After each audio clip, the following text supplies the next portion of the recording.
This is an exciting day. This thing seems like a little bit of overkill. Nah. You good? Yep. Nope, right there, perfect. I'm all the way in.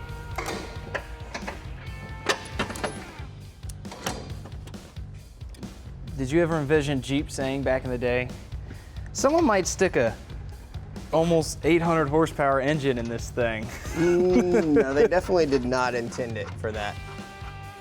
This is awesome. They'd be proud though. It's a little heavier than the other one was. Are we hitting on anything? No, it's just Like it? sitting where it's wanting to. Woo! This makes me happy.